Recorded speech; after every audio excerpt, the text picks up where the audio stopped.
Good afternoon, everyone. Chris Poulos here, the principal, for another show with you all about the culture. And today is going to be a very important topic. I'd have to say, in terms of how close it is to my heart, it's about the third tier down, and it's right there in the title. There is a war going on towards not just men, but masculinity. A lot of people say, well, what do you mean by that, right? And, well, men still exist and they get married. We're not talking about that. We're talking about men being masculine is now considered the gravest of sins. There's a new, I'd say, 10 commandments that the left has created. And on top of that, or maybe the second, is a man, being masculine. And what really inspired me to do this show is not just things like studies and talking to friends, although that's all true, it's all coming out about how bad it's gotten, but really personal experience. And sometimes you just have to look at things the way they are, and your eyes don't deceive you, if you're being honest.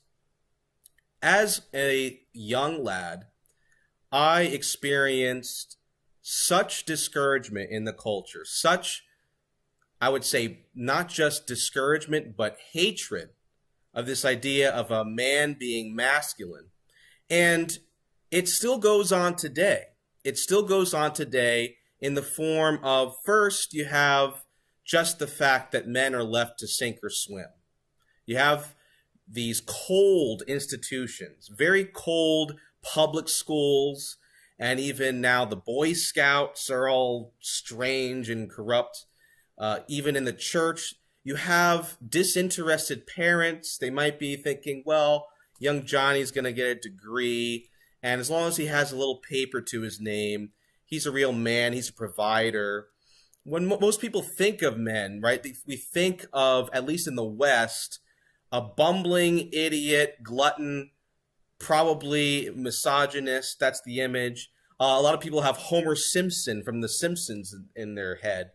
And, you know, he's this just loafing buffoon who never gets anything right. And the women are always correct. And that gets copied over and over again. So I was part of that too. And I'd have to say, I know Thomas is watching, that when it came to my generation, things were getting really bad. And now things are even worse, to the point where we don't even know what a woman is. But I'll leave that to later. But when I was a wee lad, I'd say around 5 years old all the way into 10 years old, I felt this strange thing happening on the TV and in the culture. And what that was this constant orienting everything about what the girls wanted to do. Now, when you get into like the really young ages, they would still have a sense of marketing toys, let's say, to boys and girls. There'd be an understanding, I don't know about today, but there'd be an understanding that a boy wants his action figures, he wants his robots, he wants his particular puzzles, his computer games, anything involving what we used to believe was a normal thing for a boy to want to do. And of course, if you teach boys and girls like I do, I'm a teacher, you see at pre-K to K already the clear differences between a boy and a girl. And no one's forcing them. In fact, it's so funny because now we have this culture that wants to deny gender. But even with all that, when you leave the boys and girls alone, there's such an obvious difference in preference. They will not play with baby dolls. All of these leftist articles saying so. The boys will not play with baby dolls, and the girls will not play with the action figures. It is such an obvious difference. How stupid, no, beyond stupid, how delusional and cult-like we have become to just keep strapping on these clearly erroneous ideas. We must want it to be, not me, but people must want these things to be real, right? They must want it. And when I was a kid, you start to see a slight shift going on at the TV level. They weren't completely anti-male yet, but what one professor, and I'm using some references, I'll try not to be reference and statistics heavy because it's not really needed. And on top of that, this is a subject that's meant to just go into the details of culture. But there is a person I linked in the description, and her name is Christina Hoffman.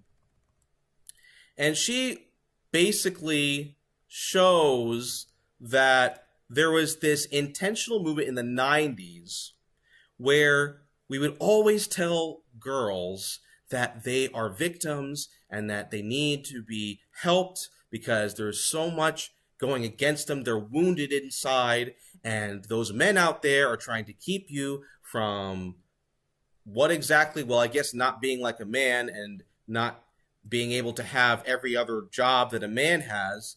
But they would make it sound as if there was a literal oppression going on in the Western society, and they would keep it going. They would keep it going. So part of it was constantly focusing on girl power. You would see all of these TV shows. There's this one show I hated. I don't know if anyone is around my age listening. The Gen Xers might know it. The name of it was Lizzie McGuire. It's this little cartoon.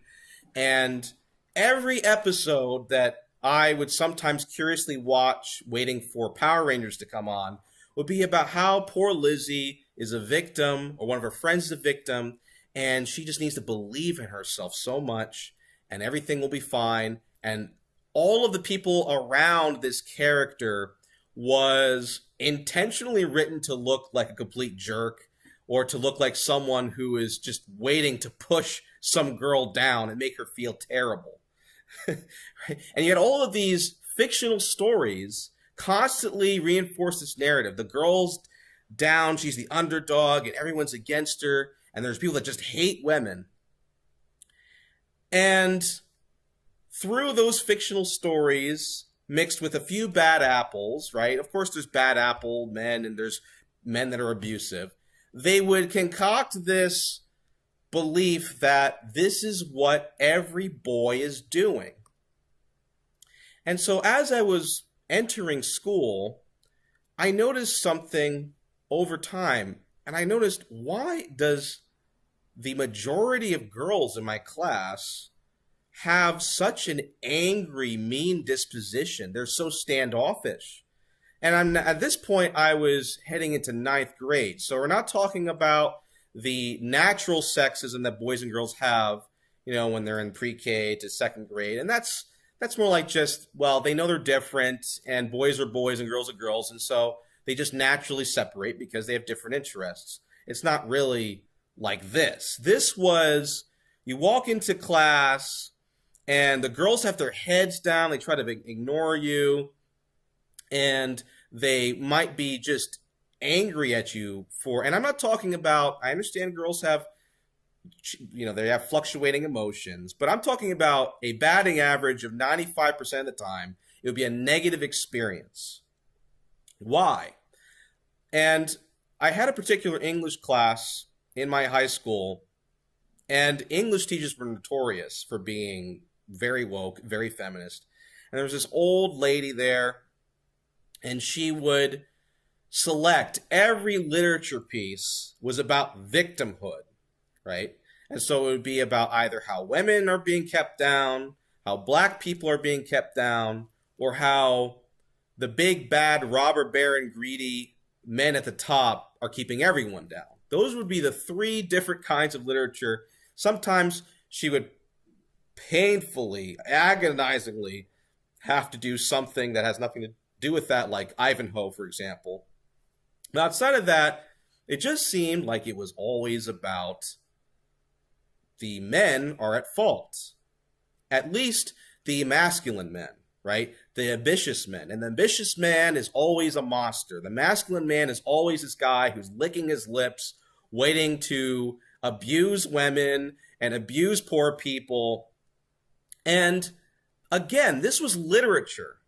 You don't have any statistics here. You don't have any actual facts as if this is the case. But everyone's nodding their head, And everyone is just going along with, well, yeah, that's right. Boys are really evil. They're really just, they got to keep themselves in check. But I didn't make that connection when I was at that age. I thought that this was just, people having a bad day. I thought that, well, this is one side of reality, but I don't have anything to do with that. And it probably doesn't have anything to do with why there's this nasty attitude coming from the girls. I also didn't realize, wait a minute, I'm starting to like girls. Why aren't they liking the boys back? Now, I hate to toot my own horn here, but myself as well as many other friends were considered on the higher level of attraction in the class. Okay, we were good looking, and now I had some social issues. I was very shy, but in hindsight, I didn't have that problem. What was going on there? And this is something that is being repeated throughout schools. Apparently, it got a little bit better in terms of that, but it's still pretty bad. And so there's this conspiratorium where it's girls versus boys, but very weirdly, when they should be liking each other. And I've talked to people about what it was like, let's say in the early 1900s to the 50s, when Catholic schools, for example, were being taught by nuns.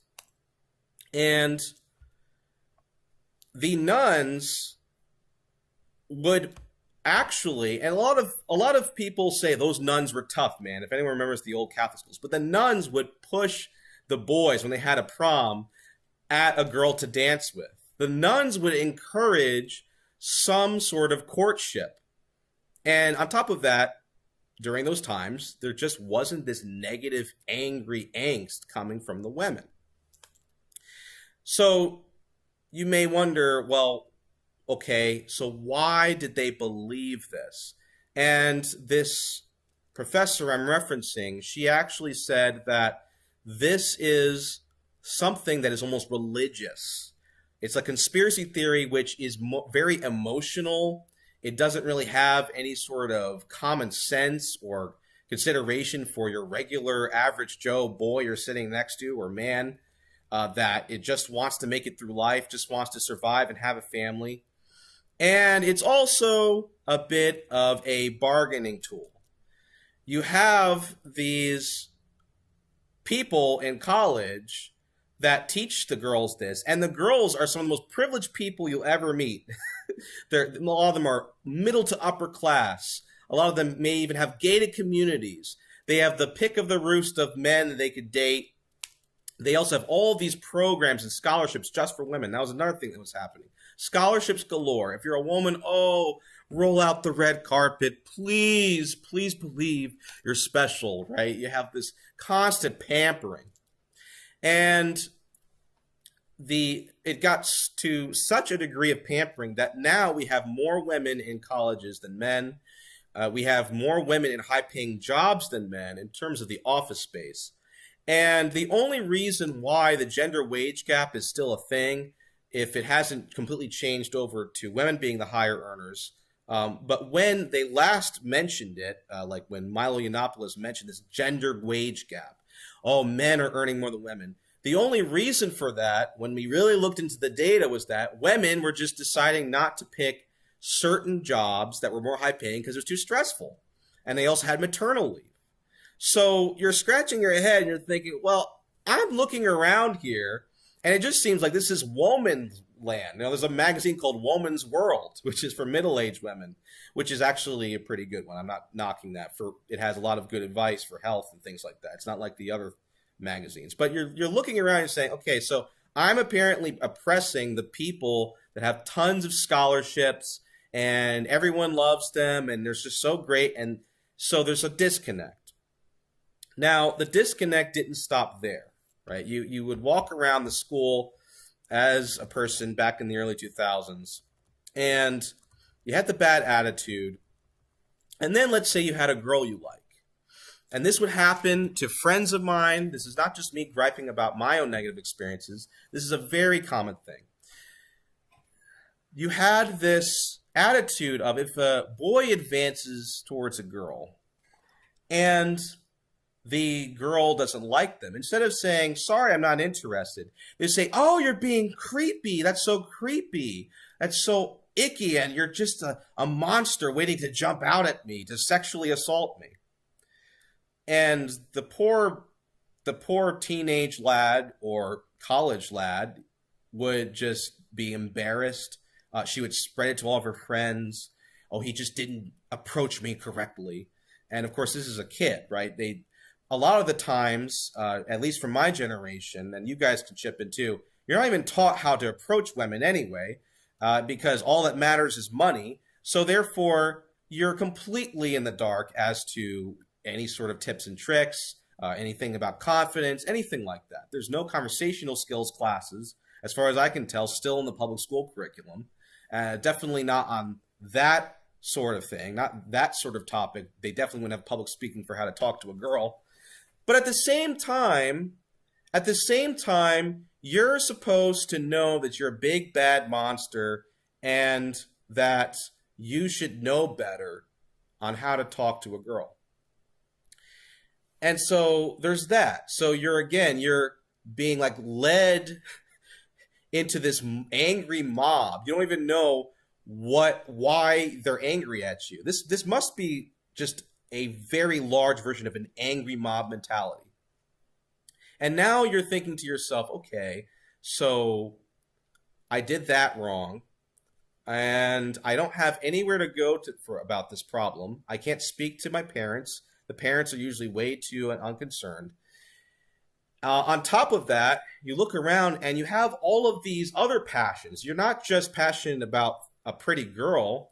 You're passionate about all the things that you started with when you're in elementary school. You're passionate about being a hero one day, doing some good, maybe owning a business, maybe being a firefighter or being some sort of leader, or maybe even to be a combatant, like just an old school warrior. Maybe you are meant to be a policeman or a soldier or some sort of do-gooder that uses his power to vanquish evil. And so you're looking around, you're saying, well, I don't see anything here that really satiates that. And then you listen in to the conversations going on, especially if you're a Christian, and you hear things like, yeah, I hooked up with this one guy, and those men, they don't want us to be able to have an abortion, and they're just trying to keep us down. Right, you have these topics. That was still a big topic back then. Now it's come back since Roe v. Wade was repealed in the States. But that was still going on then. And those boys are creepy, even though there's no evidence for it. And you hear a little bit about socialism and how the government really needs to take care of all of these evil Republican rednecks.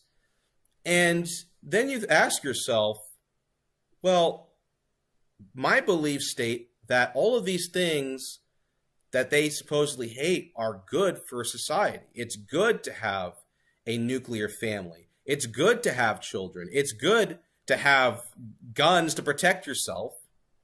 And you're like, well, why can't they see this? Because it's the patriarchy. It's all about this emotional, well, they're just trying to keep women down. It's like this constant mantra. So now there's no outlet for right or wrong because it's going to be explained away by that's just what those men want us to do. And this is still going on today. So then you go home and you really start having an existential crisis. And you're like, okay, I can't do anything at school that I'm really that interested in. Of course, if you're interested in a subject, you have that. But there's more to a man than just the subject they go into. But you think there's nothing out there for me at a certain point. Okay, I can't have a girl who likes me. They all seem to be preemptively angry and hating at me. And now I really don't have any sort of overall meaning. So then you start to run to something called video games. And in these video games, and if you're a super nerd, you're probably into cartoons and anime. In these mediums, you're seeing the hero, you're seeing the pretty girl, you're seeing some sort of conflict where you can put your energy into it and you can win, you can save the day, you can get the reward. You know, that stupid line in one of the what was it, Fast and Furious movies, you know, is save the world, get the girl. It's a very true line, and it resonates with practically every man, but it was just goofily worded out. But you have that still being presented to you, and so naturally you're tempted to really go into that. It's the only thing that seems to be there for you. And then your parents start to hear about how you're not doing your homework anymore, especially for that wonderful English class, which tells you to hate yourself and hate capitalism and hate doing anything uplifting. And your grades are suffering because you're just so into this waste of damn time, this video game nonsense, says your parents. Why would you care about such things? It won't get you a job. I mean, sure, it's about saving the world from evil and the antagonist, but there's none of that anymore. There's instead money world, where all that matters is as long as you're prosperous and you have a family, all of that will be taken care of by the big, wonderful government. So I hope I didn't belabor it too much for you guys, but that is still the reality that boys live in. And at the same time, we're still being told that girls are in trouble, they need help, and they don't need any direction other than being told that they're such sweetie pies and don't listen to those boys over there. Now, if you actually rewind past the 60s or 70s, you'll notice something very different throughout thousands of years. You'll notice some things that just don't make any sense if you really look at their conspiracy theory. First of all, this whole idea that men are sexual predators and that they're just these brutes that they just want to control women. If that's the case, then why do we have, in the times where men control society, many sensitive, passionate men who love women? Why did we have the knights in the Middle Ages? Have you ever looked into the middle-aged knights? They had a code of valor, and part of that was defending the weak and the women and the children. It was a Christian coronation, and every man wanted to be a knight during those times. Yes, those horrible rapist men all looked up to the hero who would gallantly save women from the dragon or from that evil, like, Turkish invader coming through who actually wants to rape her. Why would that be the case? And then you have just the whole artistic history. Why do we have, if men are such brutes, why do we have such beautifully done art by men? We have some of the greatest poets and writers and artists are men. Some of the greatest musicians. Can we please come back to not being born yesterday and remember from where we came that's just not true? But it gets even better, okay? So you're looking around, you're hearing about this whole idea that men are evil and they're sexual predators, and you're like, okay, well, gee, I haven't seen that any of my friends do anything to a girl. I mean, sometimes there's dirty talk. You know, if the girl's really hot, you're going to hear dirty talk. But that's not that common, by the way, because men back then we were raised, us millennials were raised to be so overly bashful and afraid of our feelings. Such a disconnect. So that wouldn't even happen. But then you listen to the girls again. And what are they talking about? So I guess they must want Jesus incarnate. Well, you hear them talking about music videos. You hear them talk about their favorite artists. And to this day, you can go and check who the highest rated and most viewed hip-hop artists are when it comes to men. Do they seem to be respecting women? Right? You have the girls were super into the bad boy thing. They were into the thug, the rapper. They were into the edgy rock artist who maybe doesn't disrespect women as much as the rapper, but he certainly doesn't seem to care what other people think. He wants to fight the system, right? Um, and he does sometimes say dirty things about girls. And you're like, well, whoa, wait a minute. But you guys, and then you start to remember that they said you were creepy for just simply asking them out. On top of that, you have the whole promiscuous clothing fashion line thing. Now, if in so fact women were afraid of that problem, why do women seem to compete when it comes to summer to wear the least amount of clothing possible? If there are these roving maniacs on motorcycles with chains waiting to snatch up any woman that looks halfway decent, let alone a beautiful one, why is the promiscuous clothing thing such a big popular thing? I mean, it's a constant competition with girls. Who looks the sexiest?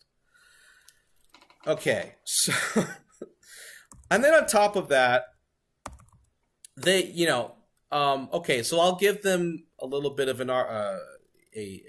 I'll extend an olive branch here.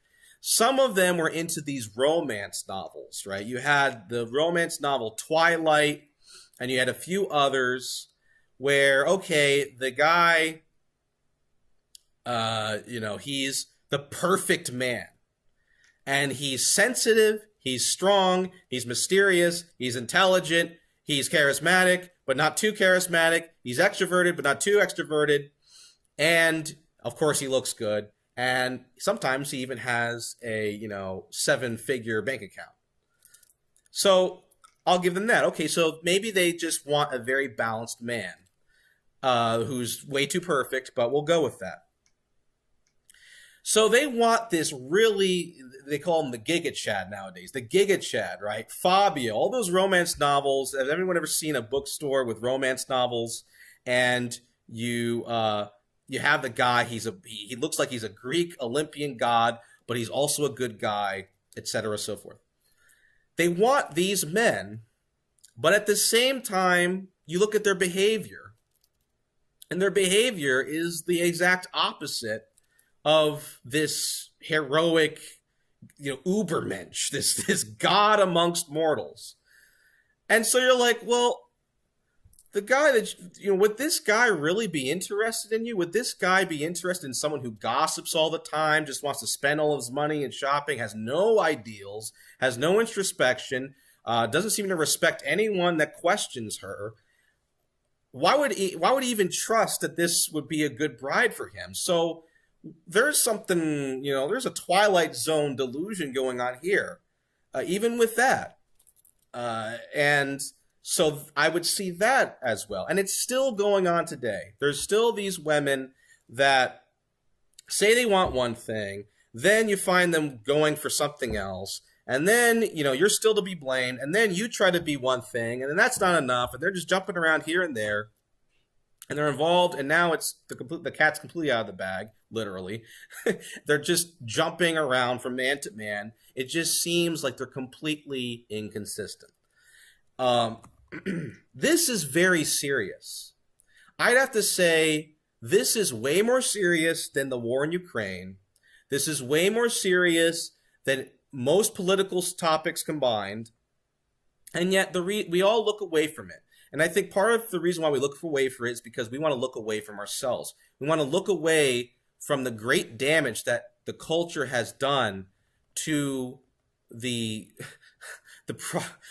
continuation of our species. I would think the continuation of our species and having healthy families would be more important than anything else, because if people don't want kids anymore, you can say goodbye to whole countries. But that's part of the agenda. Single women spend $2 trillion a year on all these commodities and all these constant fashion trends. There seems to be this profit being made off of the materialistic woman. On top of that, when it comes to men, I don't want to make it all about women. I'm just saying this because this is a big elephant in the room that a lot of men are wounded from. But in terms of the men being single and independent and not involved in materialism doesn't make as much money. Men seem to tend more towards self-reliance. So that kind of man is not ideal for a possible utopian society coming to a theater near you. What usually fits the bill is a subservient family man. This is the kind of guy who just checks clocks in, clocks out. He doesn't ask any questions. He makes sure that all of the financials are taken care of. He doesn't have an emotional connection with the children. He doesn't talk about politics. He just keeps his mouth shut if he knows what's good for him. Usually the woman is the one leading when it comes to the morals and what's right or wrong. He just keeps quiet, right? That is more ideal for any sort of government to do what they want. Why would they want men that are passionate about deeper things, about the truth, about heroism, about right and wrong? They wouldn't. I mean, think about it, guys. It's all not just part of a plan, but it's what we've been seeing. It's what we've been seeing in the culture. And men and boys listening, you have to forgive yourself from a lot of things. I still have to forgive myself. The more I look at it, the more I look at my previous experience, the more I think, yeah, that was completely unnecessary. That was pretty twisted and evil. They really flipped everything upside down. They really did something very satanic to flip so many good things that boys have within them and flip all of that, throw the baby out with the bathwater and call all that evil. Now, what if we did that to girls, right? Now, we're starting to do that with some of the transgender stuff going on out there. But if we did that, if there was a school, let's say the school I work at, if a school or institution did that to a girl, told them that they were evil for being feminine, outwardly, not through any sort of other manipulative way, but just outwardly said that, what would we hear from all of the feminists out there, right? We would be hanged from the lampposts by everyone. But of course, in La La Land, in conspiracy land, you don't think about those kinds of things. You don't think about the golden rule. You don't think about, all that matters is pointing your finger at someone else and absolving yourself of all guilt because someone did something bad to you. And one thing that I think people have completely forgotten is that if we can all agree that feminine energy is real, right? We all still have an understanding, even to this day, of what women are like and their priorities and their personalities. If they have a particular energy they can tap into to be beautiful and attractive and to make peace amongst people and to love people in their own way, then the men have to be different.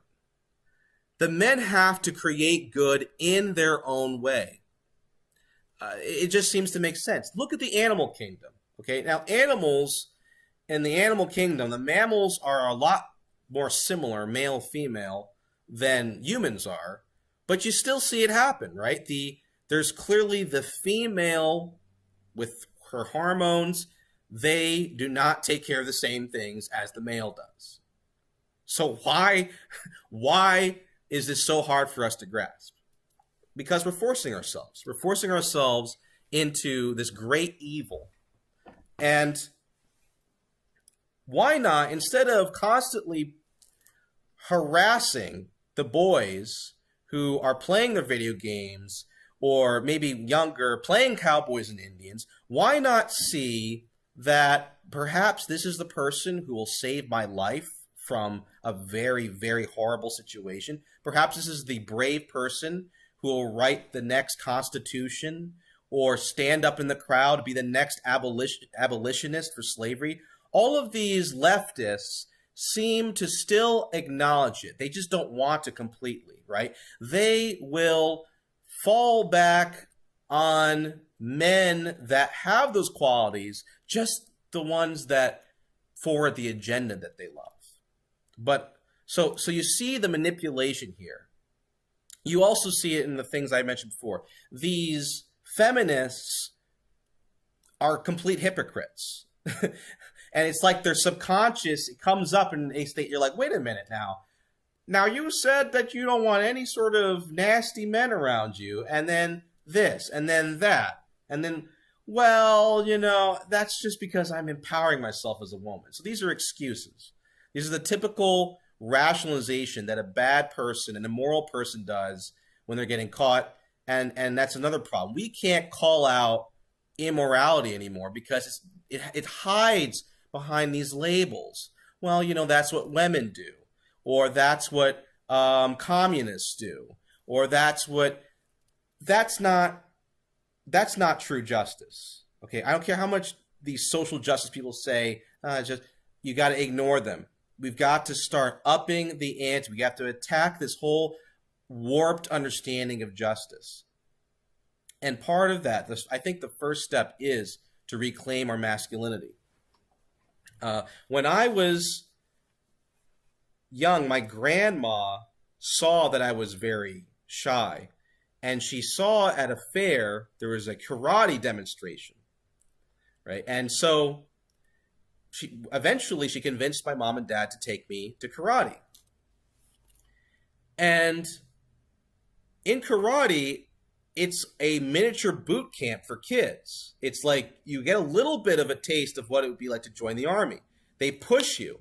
The sensei, the teacher, he checks out the weaknesses and strengths of each student, and he will purposefully up the ante. I teach karate now, and I have that same gift. I see, okay, this is what they need to work on, and they need to hone on it. And I will push that student until sometimes I'll throw them more punches than usual, and I'll yell at them, block, block, right? I want you to keep moving, to break them in to the fight.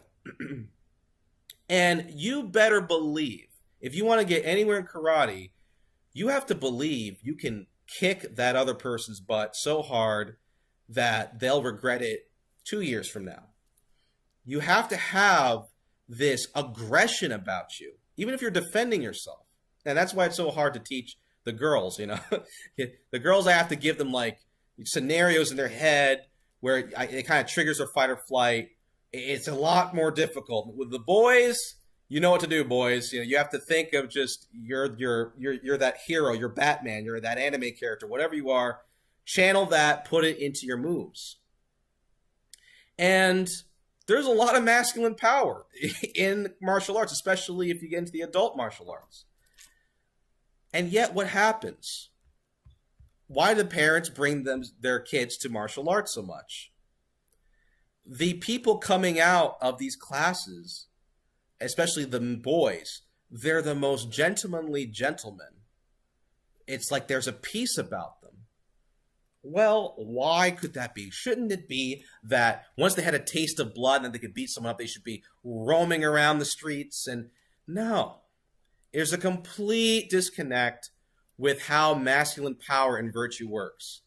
Masculine power cannot be repressed. It cannot be bottled up and told it's evil, because it's like you're telling the bear that being a bear is evil. And what happens is all of these, know-it-all pop psych people on the internet, they should know this. They should know that a lot of Freudian repression happens there. It doesn't go away because that's who they are. And we can see through statistics, when you have repressive environments, when you have, let's say, the single mother issue of the black communities, when you have people that repress it, that's when you get your school shooters. That's when you get your criminals. Or if you have a dirty rapper thug culture that teaches them to dominate women, that apparently, all the liberals still seem to love. That's the other way to really make people go evil, that are men. So there's a lot of common sense missing here. The more I talk about it, the more I research, I'm like, why? How did this happen?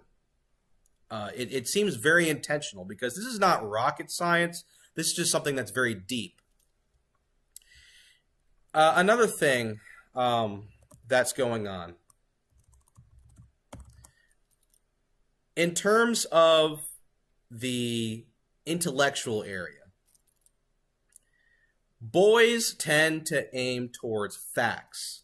They seem to be a little bit more aiming towards a hard science or a classical humanities avenue when it comes to schooling. There's just something about them that looks for objectivity. So this is solid, this is theory, this is speculation, this is the truth, this is dogma. They have that sense about them. Even when it comes to, let's say, someone who's interested in psychology or the humanities, even a more metaphysical, emotional man is more interested in something eternal, right? Like Plato, for example. I'm not going to go into Plato too much, but even he had a very deep understanding of the drives of human nature. He must have had a gift for that. He was very honest about feelings and the ultimate point of them, but he still desired an ultimate point. He wanted something that would last forever. He wanted to make sense of it. He didn't want it to just be an emotion or a feeling. He wanted to make sense of the things that drive humans. So what would go on in school, and still goes on in school, is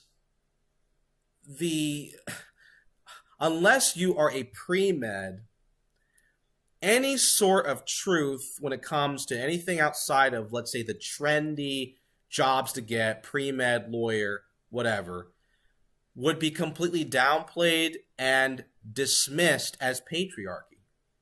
And many of you, I mean, you guys, some of you have been probably watching this happen. Many of you are older than me watching this. We all saw it happen. We probably saw on different news networks, like people trying to say science is sexist, chemistry is sexist.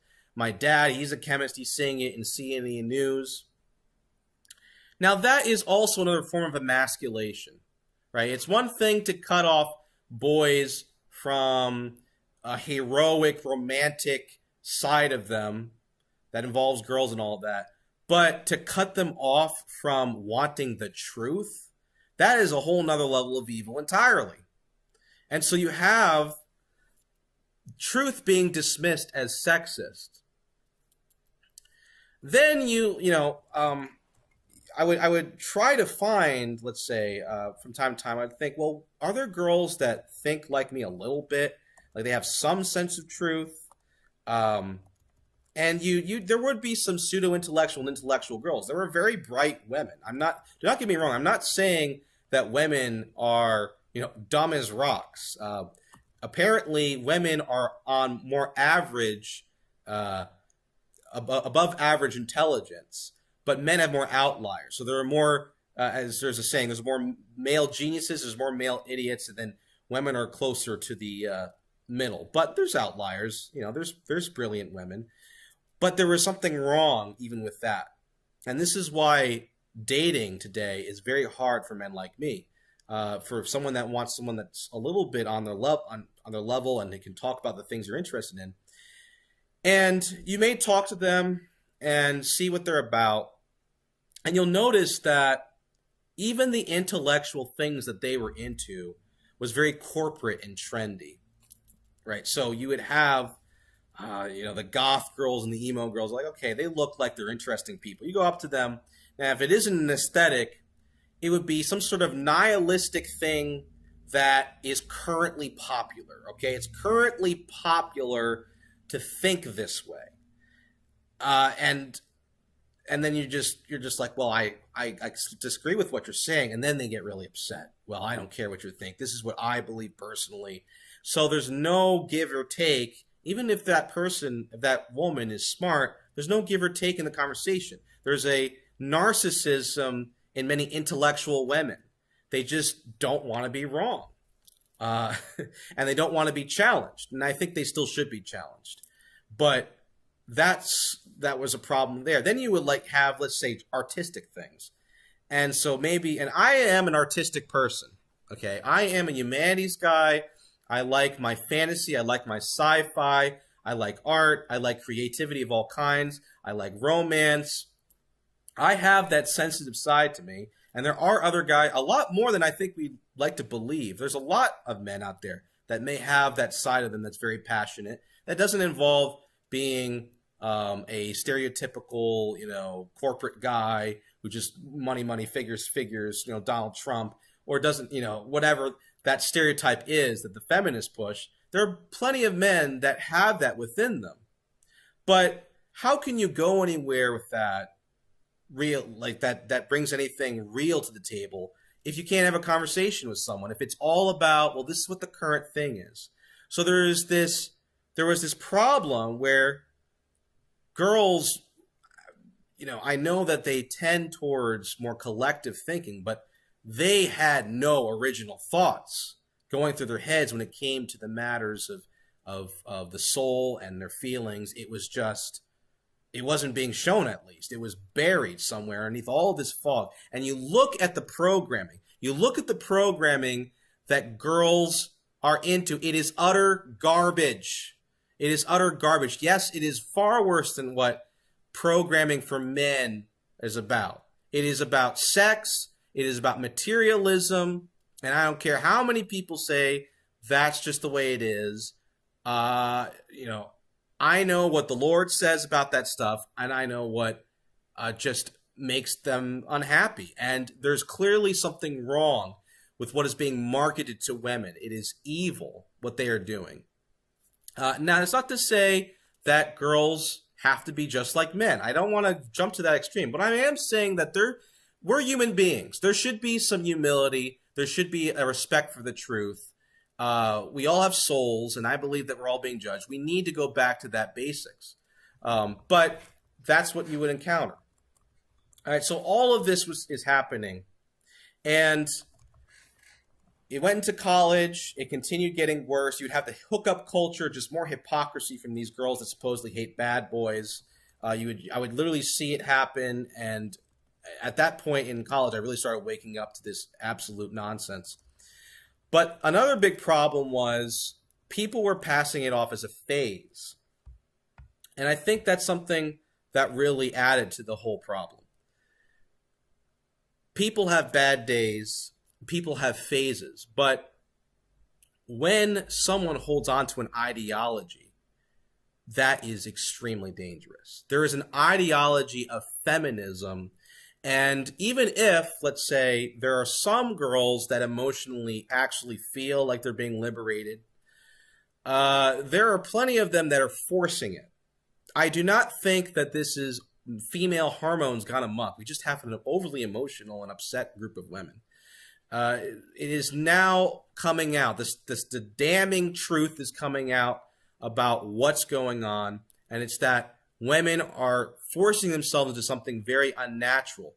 They are forcing themselves into this belief that it's better to be a career woman than to have a wonderful relationship and be a mother someday, and maybe sacrifice the career, maybe drop it down to a part-time job at home or something. They are forcing themselves to believe that wine and cats and cheese and Ben and Jerry's in the apartment, and that's why I have these pictures here, is a replacement for having one of those horrible men in your life. Okay, Liz, she's not here. She's always ranting about the pets issue, right? The pets are the new children for all of these single women. And I was looking this morning at some of these studies, and what we're looking at is 51% of young women, we're talking millennials to Gen Z, are childless, and we're talking not just about okay, they're 20 years old, they still have time to figure it out. We're talking about 25 to 30 years old. So we're talking about an age range of women that really should get married around. That's around the prime for women to get married or to date. You really want to have someone interested in you and you interested in them around 25 at least. Once you get older than that, you have to start worrying because you're competing with younger women who also are now legal adults. So, and then it's also healthier to have babies at an earlier age. So that's going on. And of course, men around the same level are childless because you need women to have, and women and men have to get together to have children. And all of these studies did this damage control thing. Well, they're still happier this way. No works cited, of course, no references, but they just say, oh, well, that's okay. And, there's a new form of women who are happier this way. There's tons of studies countering that. So we're looking at demographic winter here. We're looking at a rapid downsizing of population, not talking about abortion. We're talking about just not having kids. That's going to wipe out a lot more people than any sort of proxy war going on right now, or any sort of climate change ever did, just by not having kids. Another problem, we have suicidal men. Okay, suicide rate is 4 times higher in men than women. And a lot of studies are saying, well, women are more depressed. Okay, depression in those studies was not very well defined, I'll say. But we're talking about suicide here. Men, on average, are much more depressed than women. We have the divorce rate. The divorce rate is a little bit lower. Fortunately, since the 1980s, it's still maintaining itself. But you want to know why? Because there's not enough people getting to the point of being married to get divorced in the younger generation. So the divorce rate's down. There are more boys that are involved in drugs, alcohol, and crime than girls. Well, that tends towards their nature. But all of this lack of outlet has been proven by many reputable researchers, psychologists, statisticians. All of these bad boys that are supposedly evil by all these girls that totally don't like them, all of these actual thugs are created by all of this repression. They're created by all of these lack of outlets. So could it be that feminism and the welfare state, I'll add that as well, contributed to the people that they supposedly hate? Okay, and then lastly, this is the most on-the-nose obvious problem, that we have a loneliness issue and a crisis with boys. We have internet pornography addiction. We have gaming addiction. We have gambling addiction. But, the dirty old men and the dirty young men watching girls undress on the internet, guess what? There was a leak that came out that girls are equally watching porn on the internet and just as raunchy as the stuff as the guys are, sometimes more so. So, and then in terms of schools, it's coming out that there is a almost neck and neck equality in the gender with child predators. Maybe not exactly as much as the men, but the women are gaining up to men in terms of these cougar women. They're looking at the high school boys. That's technically a man in his prime. Okay, maybe I can do something here. Maybe he can be Fabio to me. Maybe he can be the romance novel man. I could have supported the good men who had the potential, but instead I propagandized them all away, and I slept with a few bad boys, but I didn't stay with them. And I'm a hypocrite. So that's going on there. So it's pretty bleak. It's a pretty bleak vision we're seeing of the coming future and what's going on. But we need to address it. And it really did start with what happened in school. Not completely. Of course, you have the TV, you have the movies, you have the celebrities talking and all that junk. But in school, these are the formative years. And it's even if I said that, well, there's not that many teachers shaming men publicly in these schools, whether it be colleges or high school. And that's not true. There are many cases of female teachers purposefully calling out boys. But even if that isn't the case, the lack of fostering and encouraging men and this constant, the girls are so great mentality and the girls are victims at the same time, creates such a division. I'm affected by this. I look at the past and I still have to go, this is a prayer group that prays along here, and I keep getting brought back to something that I just wasn't given. I just wasn't given this affirmation in elementary school, middle school, high school. If you would have seen me back then, I would have been such a mess compared to now. Even, I'd say, 7 years ago. It's so bad that intellectually speaking, you can't just red pill, as they say. You can't just see things for as they are and say, okay, well, we've been had, boys. It's got a spiritual and psychological component to it. So the point being here, now that things are coming full circle, is that we need to acknowledge, men, that yes, we've been had by the system of this feminist society, but that we also need a lot of healing. We need to acknowledge that there are wounds from feminist manipulation and harassment. There are now apparently support groups coming out for that. I help run a group that sometimes runs into those problems, but even in that group, many men are scared of coming to terms with it. It feels shameful because you're thinking, well, that's the fair sex. They can't really belittle me, and they couldn't damage me. Check out the Samson story. Check out that in the Bible, right? But we need to acknowledge that that's a problem, and we need to start thinking of ways where men can have healthy outlets, places of healing, and we need to encourage boys not to hate their manhood, but to embrace it and look at it as a way to do good. We need to stop discouraging these kids who are in their fantasy, little boys in their fantasy land, which is the way God created them. We need to stop neutering them through, you need to throw that away. That's nonsense. That's not going to make you money. And we need to stop doing that. And we need to stand up to anyone trying to tell them that it's evil, these desires. And yes, that includes the desire for sex.